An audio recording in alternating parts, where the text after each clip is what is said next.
I just discovered this crazy new show on YouTube called K-Town. Here's a little taste of it. I can't believe she said I have a small penis. If it fits in my mouth, then it's too small.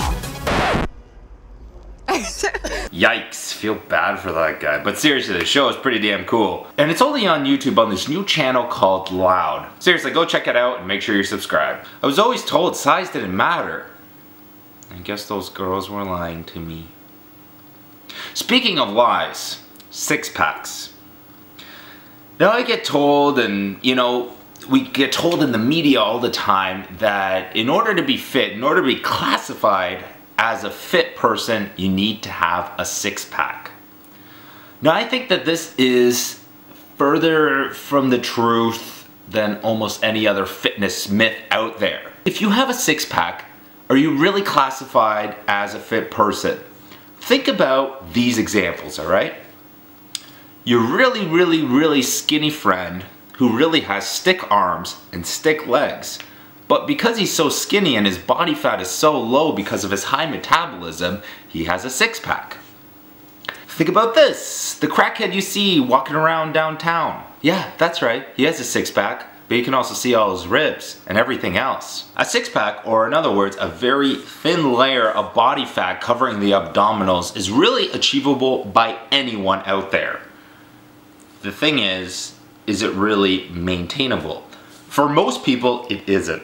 There's people out there with, you know, genetic freaks. There's, you know, either they're able to, you know, have very large abdominal muscles, or they're able to have a very low body fat all the time regardless of their diet, or there's simply crack addicts like I was mentioning before. So the six-pack is essentially achieved by a very good diet. You could do abdominal exercises in the gym for hours and hours and, you know, years on end, but if your diet is shit, you're never gonna have an actual six-pack. Yes, your abdominal muscles might grow, however, that six-pack won't be seen because of the shitty diet that you have.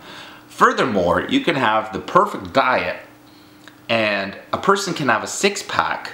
You know, they can have a really low body fat, 5 or 6% body fat. However, if the person's diet changes just over a night, you know, they have a lot of sodium and all of that, the six-pack will essentially disappear due to bloating, you know, around the body, around the midsection. So just like that, a six-pack can disappear. What I'm trying to say is, media has, and fitness magazines have constantly shown us that if you have a six-pack, then you are fit. And what I'm trying to say is that is not necessarily true. Yes, for the most part, if you have a six-pack and you have sculpted arms, you have a sculpted chest and everything else, then you are more than likely fit if you have that six-pack. However, let's look at strongmen. Are we gonna say that the world's strongest man, Brian Shaw, is not fit? He is fit in his own way. He doesn't have a six-pack, but he's not gonna have a six-pack because of his sport. He's the world's strongest man, so you can't really say that he isn't fit. A lot of people say that I'm fit, but does that mean I have a six-pack all the time? Hell no. I have a six-pack once in a while, yes, I'm lucky, you know, I get my body fat down and diet's good and everything, but most of the time I'm doing crazy eating stunts and doing TV shows and stuff like that, and I don't have a six-pack, but I still maintain a certain physique, you know, everything else is up to date kind of thing. Is a six-pack necessary year-round? Hell no. The only time that a six-pack is actually necessary is, one, maybe at the beach, you know, you're trying to get chicks, you're trying to show off, whatever. Second, maybe you're in a bodybuilding competition, maybe you're doing a photo shoot, stuff like that. But think about this, in the winter, why the hell would you want to have a six-pack? What's the point of it? I mean, sure, you can mentally, you feel better about yourself once in a while, but essentially you're not taking your shirt off. The only time you're probably taking your shirt off is to take a shower at the gym, shower at home, shower at the gym. If you really want to impress the boys, then I understand.